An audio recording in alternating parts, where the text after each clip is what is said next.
Victor Alfredo Polay Campos, one of the most important terrorist leaders still alive, remains imprisoned at the Callao Naval Base, a maximum security prison, where some of the darkest faces of terror were once imprisoned, like Abimael Guzman, who remained there until his last days. Unfortunately, Victor Polay might not share the same fate, since his 35-year sentence extends until 2026, the year in which he could regain his freedom. But should the Peruvian state allow one of those responsible for its darkest era to walk its streets again? In this video, I will share his story, the Tupac Amaru revolutionary movement story, and why he deserves a life sentence. Victor Polay Campos was born on April 6, 1951 in El Callao and grew up in a deeply aprista family. His father, Victor Polay Risco, helped found the Tupac Amaru revolutionary movement and openly opposed the governments during the most intense political conflict. Back then, being an aprista militant was seen as a crime. Because of that, when his son was born, Victor Polay Risco was serving a sentence in the Fronton prison on San Lorenzo Island. It was not the first, nor would it be the last time he would live confined in a cell. He spent more than 11 years imprisoned and many more being persecuted for his ideals. Polay Risco's family had arrived in Peru at the beginning of the 20th century as part of a wave of Chinese migrants. His father was Chinese and his mother Peruvian. He inherited his father's Asian features, but he had a deeply Peruvian heart. In Cusco, he met the man who became his compadre. His partner, also an aprista, Otilia Campos, is the daughter of Alfredo Campos, an early member of the Tupac Amaru revolutionary movement in the region. They got married in 1948 and had 4 children. However, Otilia would practically bear the task of raising them on her own. "My mother was the anchor of the home," he would recall years later. Polay Campos, despite raising him alone, did everything possible to keep the memory of an absent father alive. Polay Risco spent long periods away from his family, either because he was imprisoned or in hiding, but when he returned home, he tried to make up for every lost moment. He took his children to the bottle theater for ice cream, to play in parks, and used every moment to teach them, introducing them to concepts like imperialism, nationalism, democracy, and industrialization. And, of course, he took them to the headquarters of the Tupac Amaru revolutionary movement. There, little Victor would spend the afternoons listening to the long and passionate speeches of Victor Raúl Haya de la Torre in Peru. When everything was over, he would line up with other children from the Chicos Aprietas Peruanos organization, waiting for his turn to shake his hand. Sundays were reading days. The family would gather around the table to read works of literature and political thought. After clearing the dishes, Polay Risco would usually say, "Everyone, choose a poem."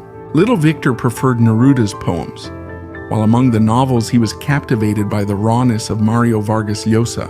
Convinced that the key to success lay in a good education, his parents allocated a good part of the hardware store's earnings to enrolling their eldest son in San Antonio School.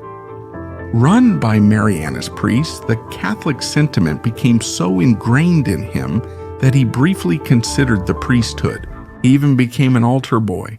He was drawn to religious missions that aimed to evangelize the jungle and even farther places like Africa or Asia.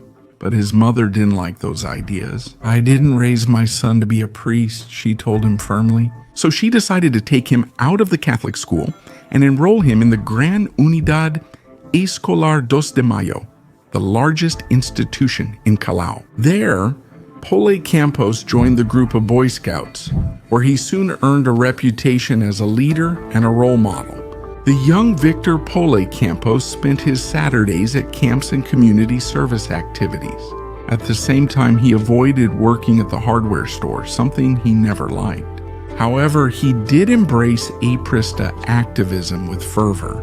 That political legacy would soon shape his destiny. After finishing high school in 1967, Polay entered the National University of Callao to study mechanical engineering, and very soon he was elected General Secretary of the Federated Center of his faculty.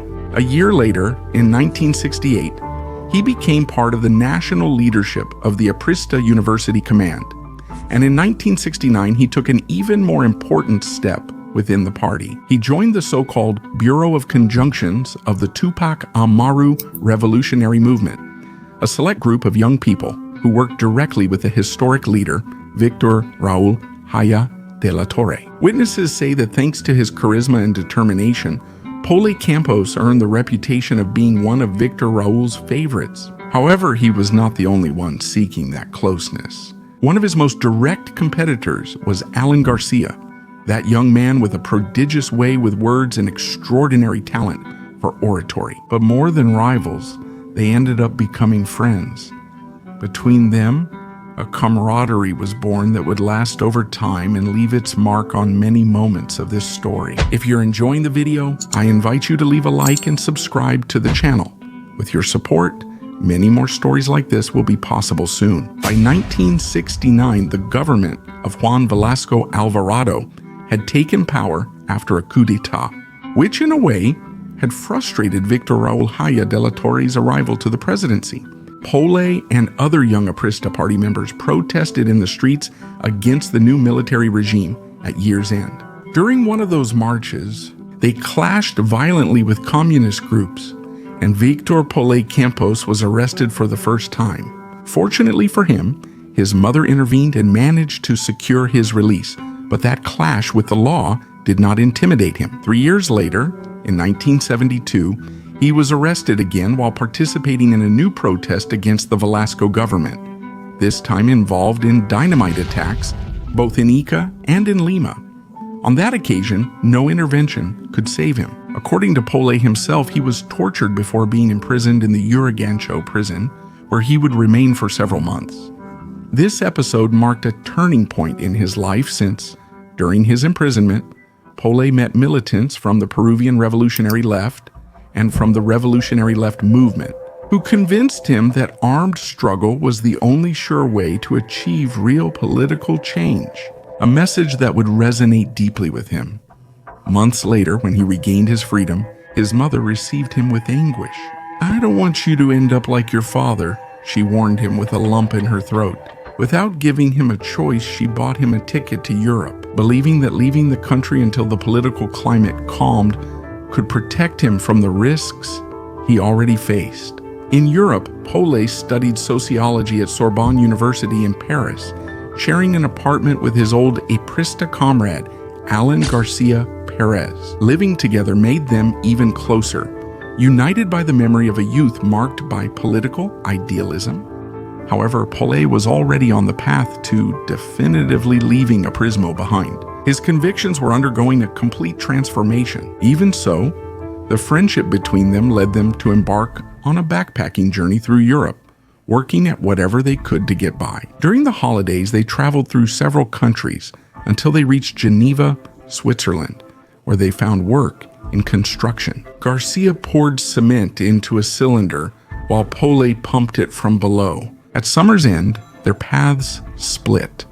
Garcia went back to Peru, set on joining the Tupac Amaru revolutionary movement, while Polay remained in Paris for a few more years, a city that, at the time, was the true mecca of radical thought, a hotbed of revolutionary ideas that attracted activists from all over the world. Many prominent Peruvian leftists had also found refuge in France, and Polay joined them in Marxist study groups. There, he immersed himself in the works of leading socialist thinkers like Marx, Lenin, Trotsky, Che Guevara, and José Carlos Mariátegui. Those works resonated with him in a way that the Aprista texts never had. That was when he became closely associated with members of the Revolutionary Left movement. The Revolutionary Left movement was one of the many radical parties that flourished in Latin America after the triumph of the Cuban Revolution. Countries like Chile and Venezuela would also form their own movements with the same name and insurgent spirit. Although Polay still admired Haya de la Torre, he became more drawn to the example set by the Revolutionary Left movement members. Now he wanted to be a revolutionary like them, and this was something his parents' party would never support, nor could they. When his mother went to visit him in Paris in 1975, Victor confessed his new political orientation to her. She was devastated, Back home in El Callao, she told her husband the bad news. They held hands and cried, without imagining that their son's fate would be even darker than they feared. They had placed great hopes in Victor. They believed that he, not Alan Garcia, would be the first Aprista president. Now they had to accept a bitter reality. Their son would spend the rest of his life hiding and running. With luck, he wouldn't die young. That decision by Victor Polay Campos definitively broke the ties with his family. From that moment on, they belonged to opposing sides. He lost all communication with them and any kind of financial support. Even so, he took on the challenge. It was 1974, he was 24 years old, and he was completely alone, without his former friends, without his parents, and without a place to call home.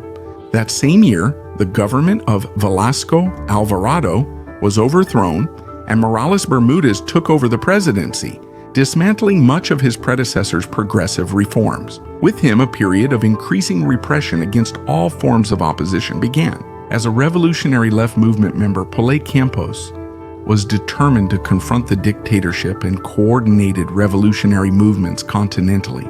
He traveled to Argentina as the Peruvian Revolutionary Left Movement's representative to join the Coordinating Revolutionary Board, an alliance of several South American guerrilla groups, the Argentine ERP, Uruguayan Tupamaros, Chilean Revolutionary Left Movement, and Bolivian National Liberation Army. 3 years later, in 1978, Polay joined the Popular Democratic Unity, a faction linked to the revolutionary left movement that was dedicated to using any means, including armed actions, to force a radical change in the country. A year later, the call for a constituent assembly was announced. A new constitution would be drafted under the leadership of Victor Raúl Haya de la Torre. But fate was relentless. That same year, 1979, the historic Aprista leader would pass away. In May 1980, after 12 years of military rule, Peru returned to the polls. Fernando Belaúnde Terry was once again elected president, and the country celebrated its return to democracy. Many Peruvians considered that transition a victory for the left, the result of their constant activism against the military regime. Even the Communist Party of Peru managed to get some of its candidates into Congress.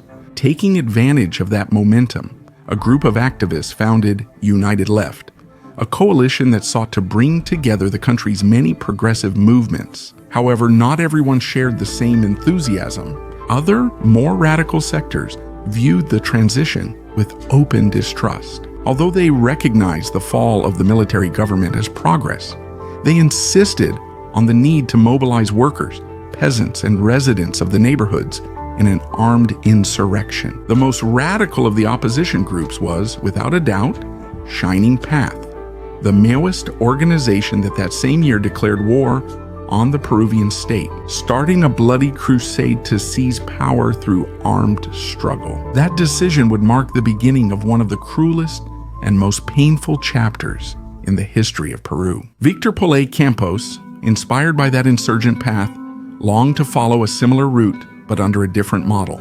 Just 2 months after Shining Path began, the Revolutionary Left Movement, Revolutionary Socialist Party, and other groups formed a coalition. Polay and several leaders from the Revolutionary Left Movement wanted to keep the same name, convinced that the new organization should continue that legacy, but the other leaders rejected the idea. If we are indeed going to make the leap to armed struggle, then a new generation deserves a new name, they argued. And so, in March of 1982, the Tupac Amaru Revolutionary Movement, or MRTA, was born. Victor Polay Campos was not only recognized as one of its founders, but also as one of its main leaders, adopting the alias Comrade Rolando. On May 31, 1982, just 2 months after the Tupac Amaru Revolutionary Movement was founded, Victor Polay Campos and 4 comrades burst armed into a Bank of Credit of Peru office. Among them was Jorge Telledo, a student at San Marcos University, who pointed his revolver at the security guard, Jaime Champi Loaiza. But he, being more experienced, reacted quickly. There was a struggle and a gunshot, and the terrorist Toledo fell dead instantly. Victor Polay, who until that moment had been aiming at the employees and customers, turned around and fired 3 times at Champy. Then he struck him with the butt of his weapon and took his away. He went to the counter and started filling his bags with all the money he could. Meanwhile, Nestor Serpa Cardellini, who would later lead the Japanese ambassador's residence hostage crisis, he watched the entrance in case of interference.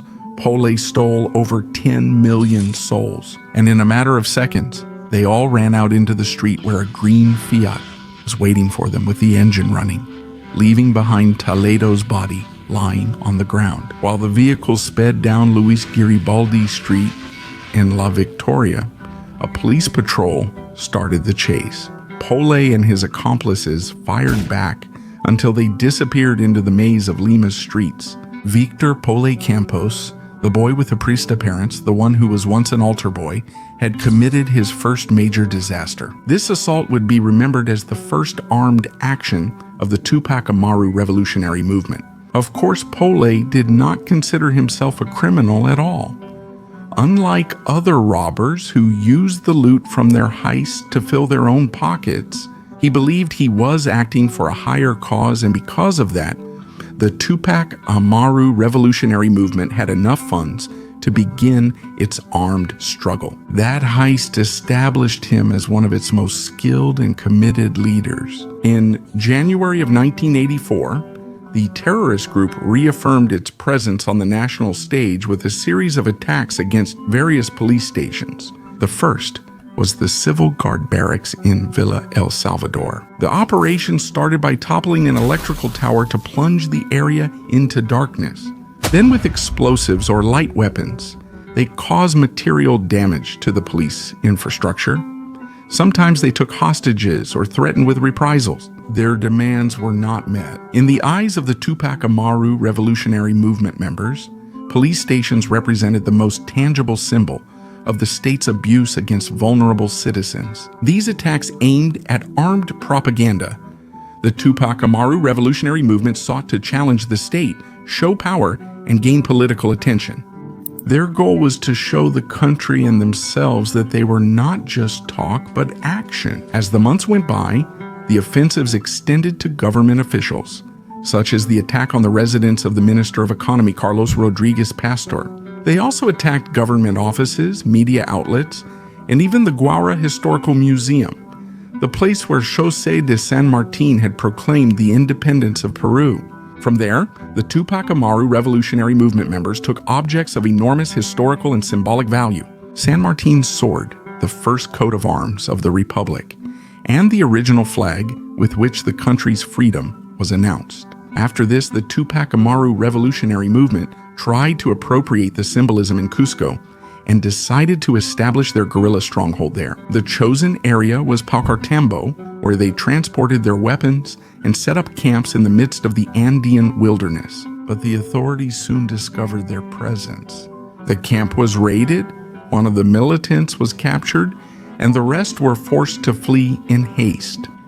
Shortly after, the police arrested 9 other important members, along with a considerable arsenal of weapons. Victor Polay Campos, already the de facto leader of the Tupac Amaru revolutionary movement, decided they needed a decisive counterattack. It would also capture the attention of the Peruvian people. And what better way to achieve that than by attacking the media? One of the most popular shows back in 1984 was 90 Seconds. And much of its success was due to the incisive investigative journalism of reporter Vicky Pelayas. She would be the next target. That Saturday morning, December 8th, Pelayas left her house heading to the Channel 2 studios. Before arriving, she made a stop at the hair salon where she would meet her cameraman, Percy Rayborg.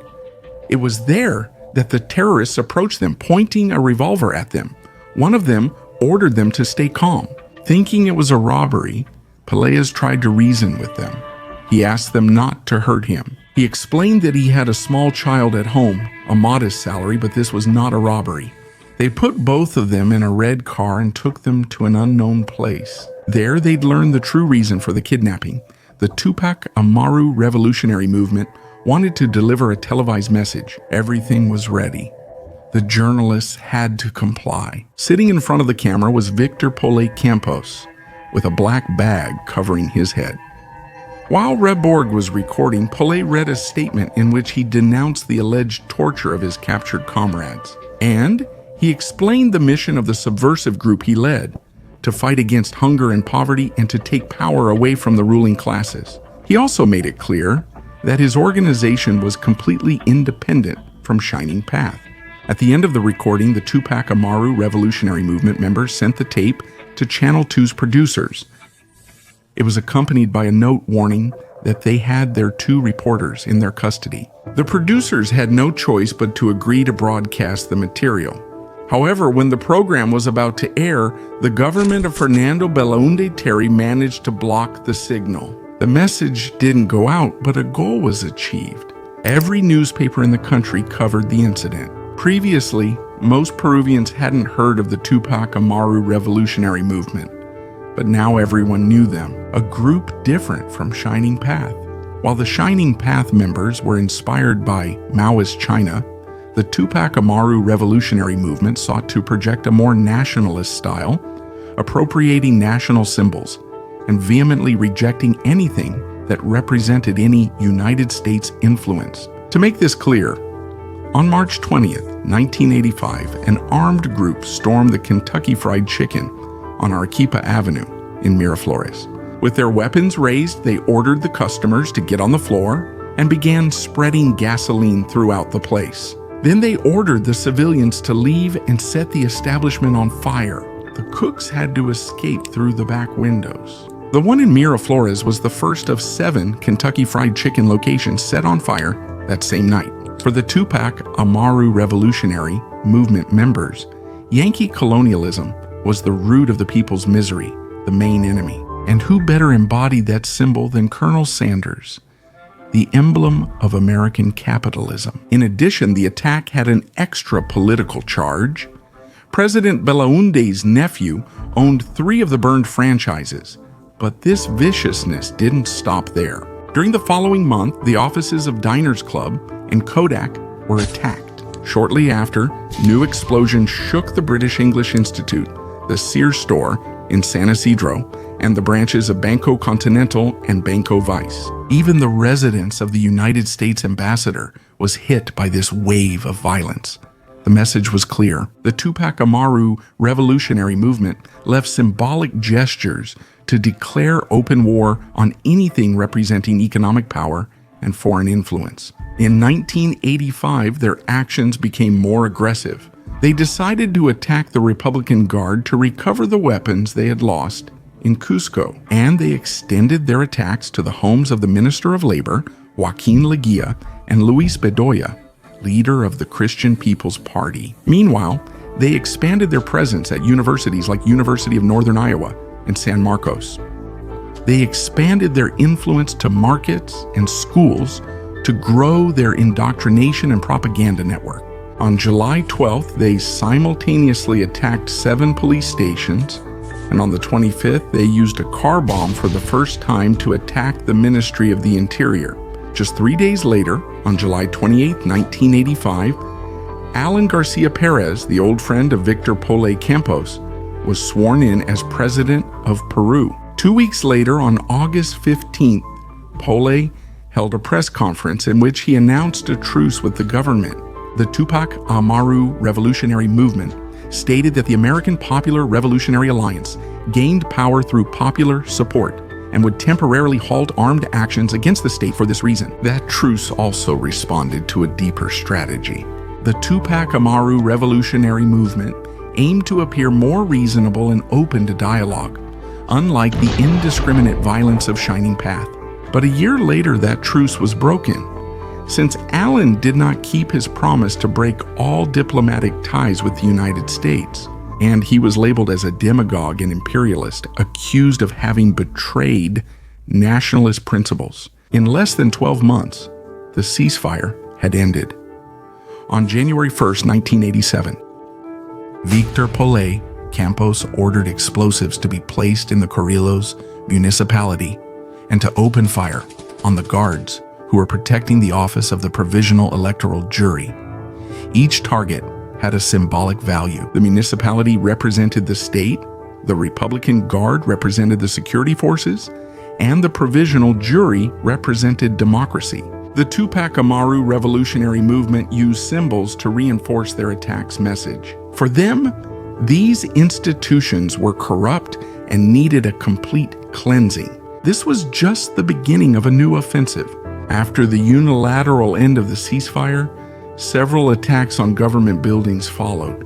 They threw a grenade at a government palace balcony and blew up 6 American Popular Revolutionary Alliance offices. If 1986 had been a year of peace, 1987 would be one of war.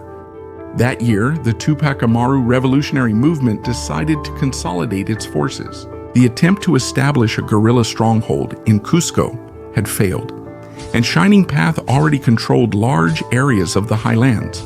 That's why Polay and his organization chose to move toward the jungle, focusing their expansion on the southern region of San Martin. The first areas of influence spread through the Alto Hualaga Valley, where coca cultivation and drug trafficking already had a significant presence. That rugged and remote territory offered the ideal conditions to prepare for the much-desired guerrilla war, the military strategy with which the Tupac Amaru revolutionary movement intended to seize power through armed means.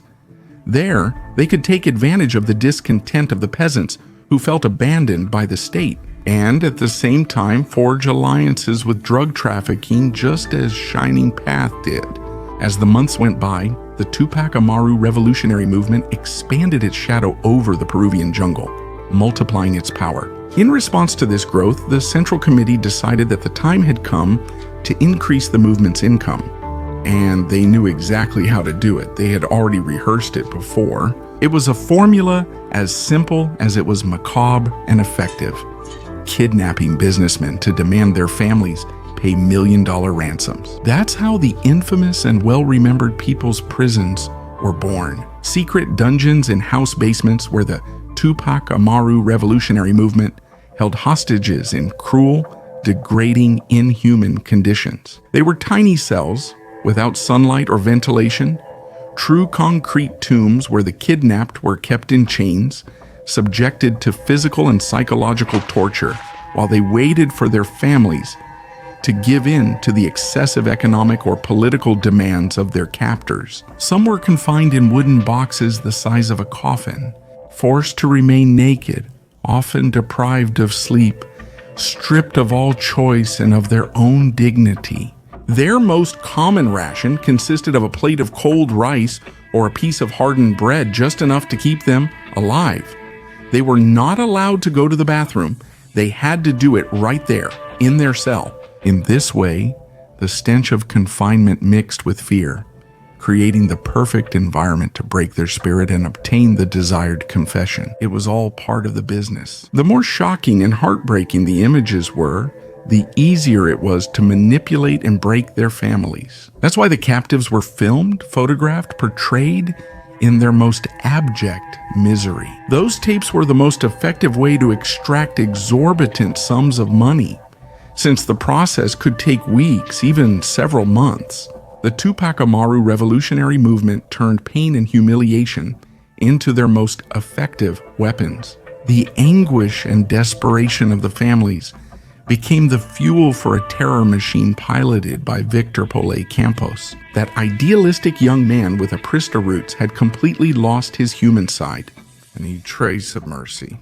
Among the most remembered kidnappings are those of Julio Iqueda, owner of the San Fernando Company, Jorge Benavides, a mining businessman, Carlos Ferreros, a businessman in the fishing sector, Hector Delgado Parker, a member of the family that owned Panamericana Television, Victor de la Torre Romero, manager of Cementos Lima, Jory Klimper, a pharmaceutical businessman, Pedro Migasato from the glass industry, and Raul Iraoka Torres, son of the owner of the Iraoka store chain. The list is much longer and the figures are similar, but above all, they hide shocking details that I can't reveal here. I'll cover it in detail exclusively in the premium section of this channel. You can watch The Business of Pain, the cruelest kidnappings of the Tupac Amaru revolutionary movement, 6 more unreleased videos, and support the channel for more stories like this. I invite you to join this community and enjoy all its benefits. And if you're enjoying this video, don't forget to subscribe and leave a like. In addition to the kidnappings, the Tupac Amaru revolutionary movement members turned the Peruvian jungle into a real battlefield and propaganda ground, always using revolutionary symbolism as an ideological weapon. On October 8, 1987, 20 years after Che Guevara's death, the Tupac Amaru revolutionary movement chose to honor him in their own way. They intercepted and hijacked several transport trucks, then took over the Talabozos police station in Lamas, San Martin, forcing the officers to surrender without resistance. Afterwards, they distributed the food carried by the confiscated trucks among the population, thus trying to win the support of the people and reinforce their image as social justice fighters. And it worked. At the end of the day, Victor Polay Campos held a rally before a pleased crowd.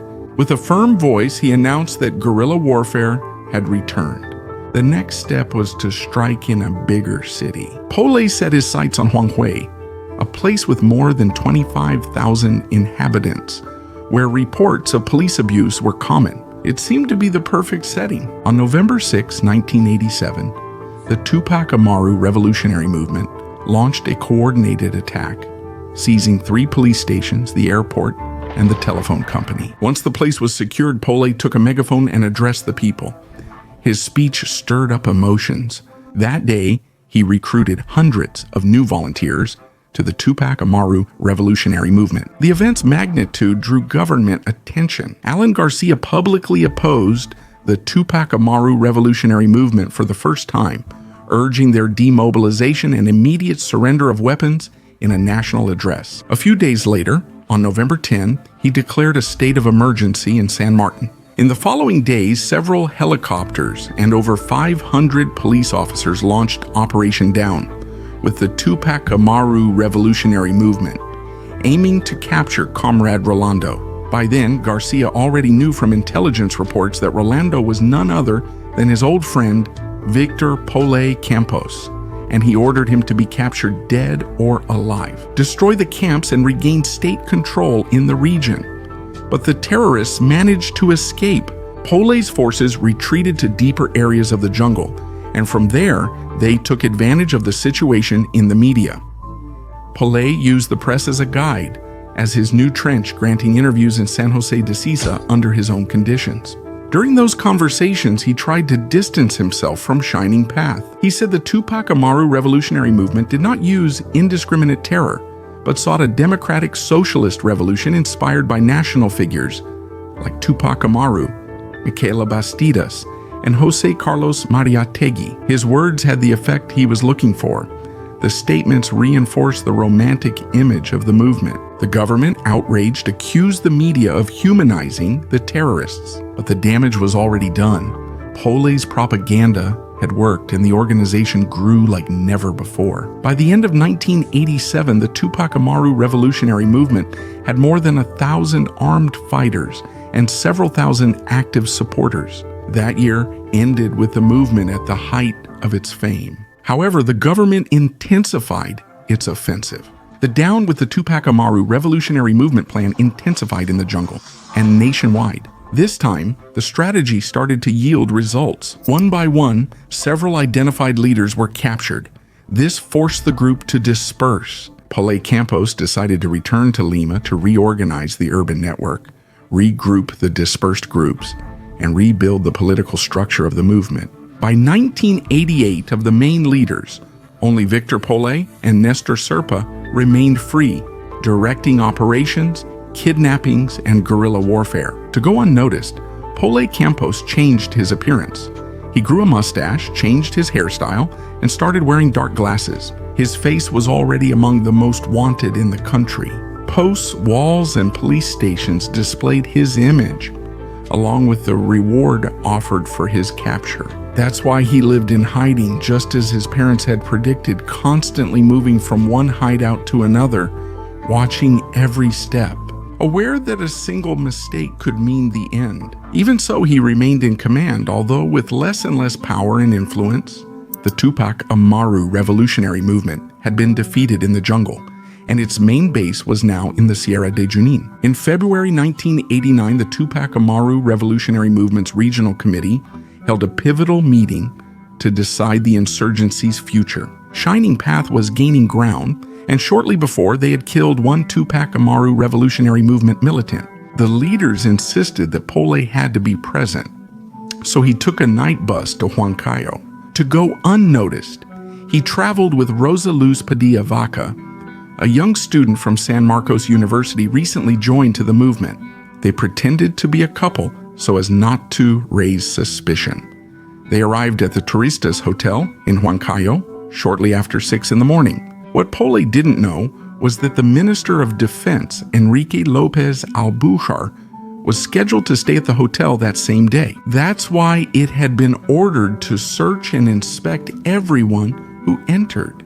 Polay was already inside, but Rosa Luz Padilla had gone out for a walk, and when she returned, she was intercepted by the military. When they checked her backpack, they found a grenade and a pistol. This set off all the alarms. They questioned her, but loyal to her leader, she stayed silent.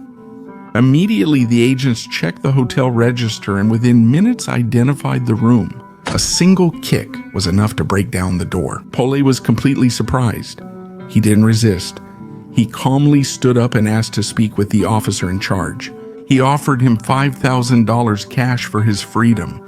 The chief looked at him coldly, rejected the bribe, and ordered his immediate transfer to the barracks. Victor Polay Campos had been captured. Alan Garcia, his former companion, quickly took the credit.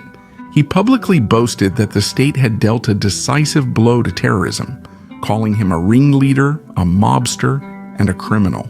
And he assured that he would remain confined in the Miguel Castro maximum security prison. However, it would soon be proven that this so-called maximum security was just an illusion or a lie. After its leader was captured, the Tupac Amaru Revolutionary Movement attempted a new offensive. The goal was to form an insurgent army in the Andes, repeating the failed campaign in Cusco years earlier. But in the early morning of April 28, 1989, near Jauja, the trucks carrying more than 70 Tupac Amaru Revolutionary Movement members were intercepted by the Peruvian army. What began as a routine checkpoint ended up turning into a brutal ambush. The soldiers opened fire at point-blank range, annihilating dozens of subversives in a matter of minutes. The result was devastating for the movement. 62 terrorists dead in total. That episode would go down in history as the Molinos Massacre, one of the bloodiest and most humiliating defeats of the Tupac Amaru Revolutionary Movement. After the disaster, command fell to Nestor Serpa Cardellini, who tried to gather the remnants of a shattered organization. But something had changed profoundly. The Tupac Amaru Revolutionary Movement no longer spoke only of liberating the people, but also of revenge. The Molinos Massacre filled its ranks with hatred, and the response would be equally bloody. On the night of May 31st, 1989, an armed group broke into the Las Gardenias nightclub in Tarapoto. They separated 8 people whom they considered undesirable, homosexuals and transgender people. They forced them to leave the place and executed them in the street mercilessly in the silence of a terrified city. Those victims had not committed any crime, not even a provocation. They were murdered simply because the Tupac Amaru Revolutionary Movement members considered them immoral and because they needed to take revenge that would make noise. After the Tarapoto massacre, the terrorists went into the Oxapampa jungle, entering territories belonging to the Ashaninka people. At first, they were received with caution by Alejandro Calderon, one of the most respected indigenous leaders, who tried to maintain a peaceful relationship. But the arrogance and racism of the Tupac Amaru Revolutionary Movement leaders soon destroyed any possibility of understanding. Calderon chose to expel them from his territory. In retaliation, the Tupac Amaru Revolutionary Movement kidnapped and killed him. In December of that year, his son, Alcides Calderon, a student in Lima, returned determined to avenge his father's death. He gathered more than 400 Ashaninka warriors and declared open war against the terrorists. Armed with machetes, spears, and poisoned arrows, the locals roamed the jungle hunting down Tupac Amaru revolutionary movement members one by one until they expelled them from their ancestral territory. The Tupac Amaru revolutionary movement was losing both its most experienced members and the ideology that, in the 1980s, set it apart from Shining Path and earned it some sympathy. That image was completely shattered on January 9, 1990, when they decided to assassinate former minister Enrique Lopez Albuher. He symbolized the military offensive against the movement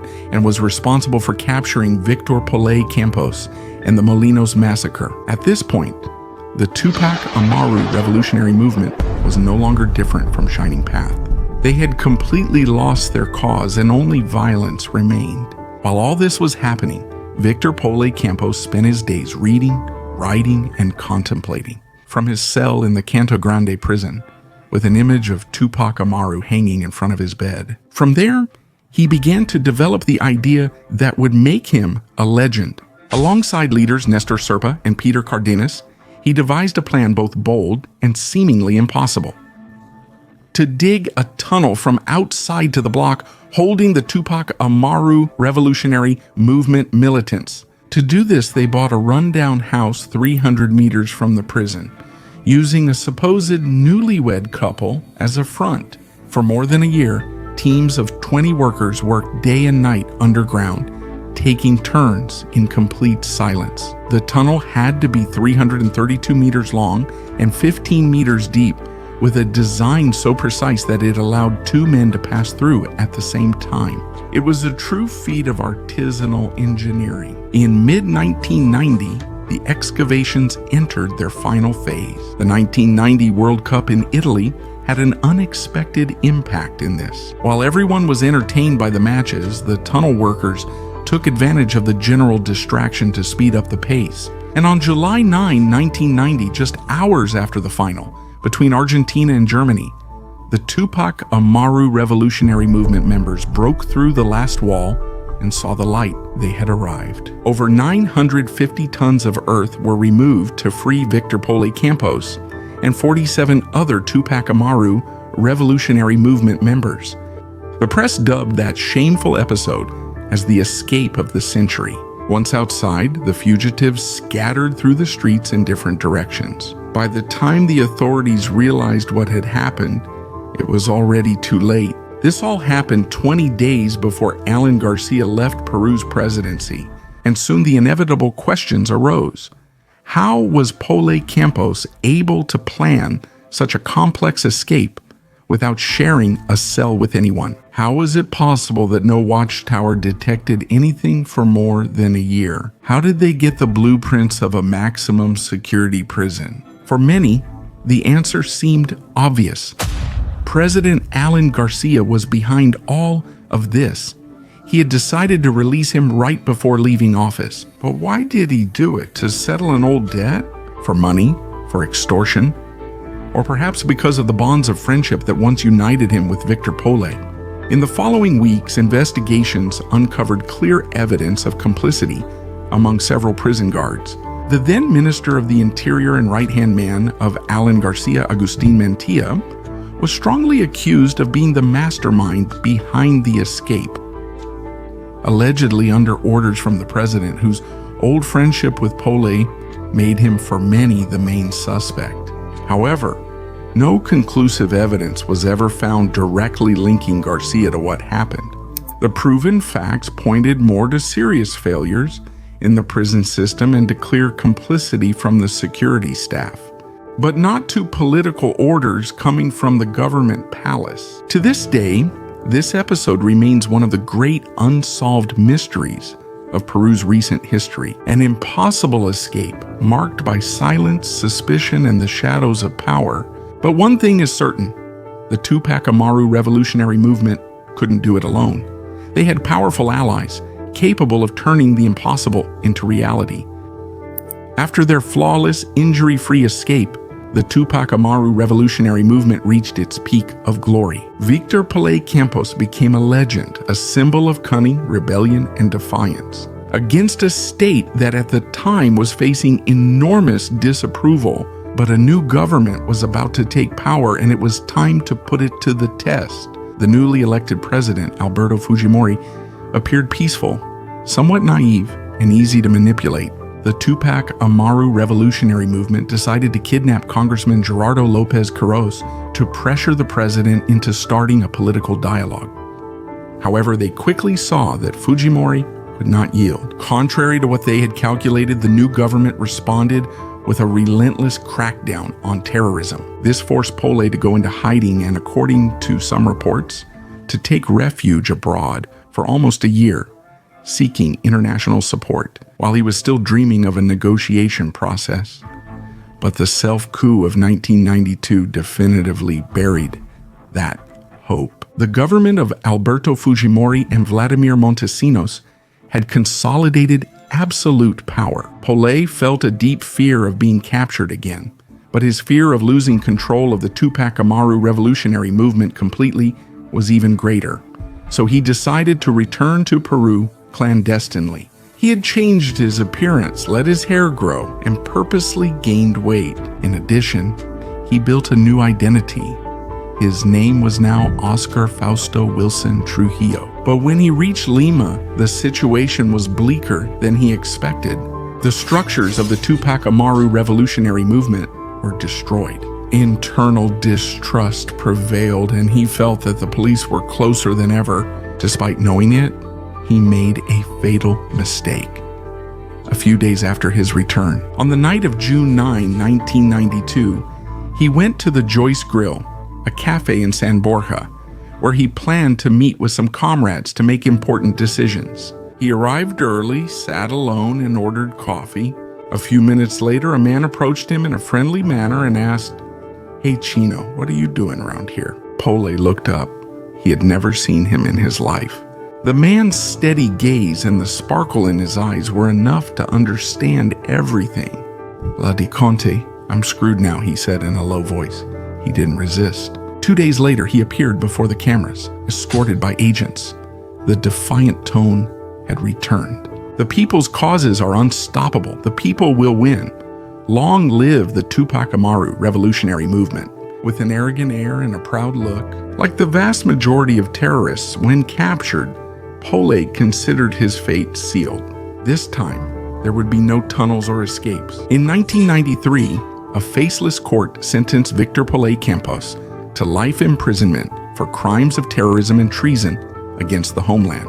The conditions of his initial confinement were extremely strict. For a time, he was transferred to the freezing Yanamayo prison in Puno until he was finally permanently confined at the Callao Naval Base. In 1997, the Human Rights Committee of the United Nations examined his case, and it concluded that during his trial and detention, his fundamental rights had been violated. As a result, in the following years, the initial sentence was reviewed by Peruvian courts. In 2001, after the fall of the Fujimori regime, and during the government of Alejandro Toledo, the Constitutional Court of Peru annulled the previous conviction for treason, paving the way for a new judicial process. Finally, in 2006, Polay was sentenced to 32 years in prison, a sentence that would later be increased to 35 years for his involvement in multiple terrorist acts committed between the late 80s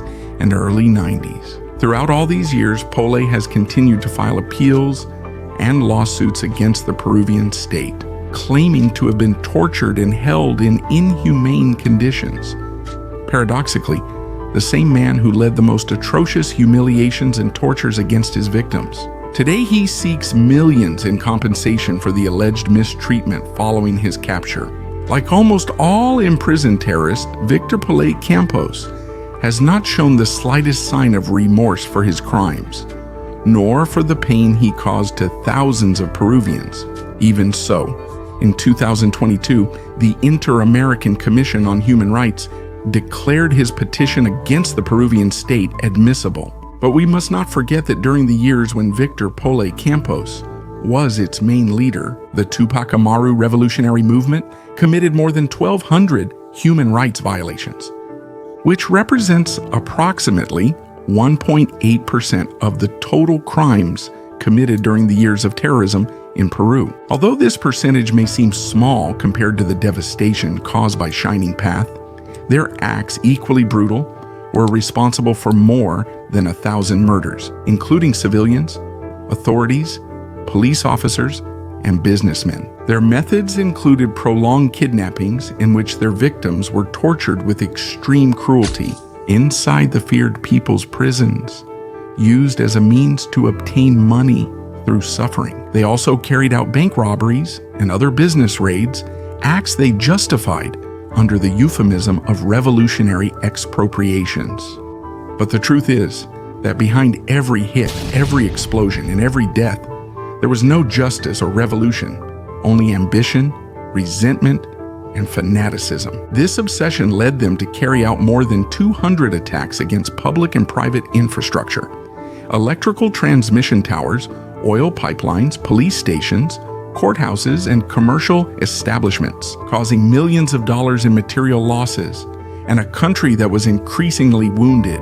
Even today, many consider Victor Polay Campos to be a political prisoner, but the truth is that he is nothing more than a criminal, one of the most ruthless murderers and torturers that the history of Peru has ever known. A perverse being, posing as an idealist, hiding behind empty, baseless speeches and decorated with symbols and slogans, to try to give meaning to something that completely lacked it. Under his leadership, the Tupac Amaru revolutionary movement brought years of fear, pain, and regression to the country. That's why I think Victor Polay Campos should remain behind bars for the rest of his life.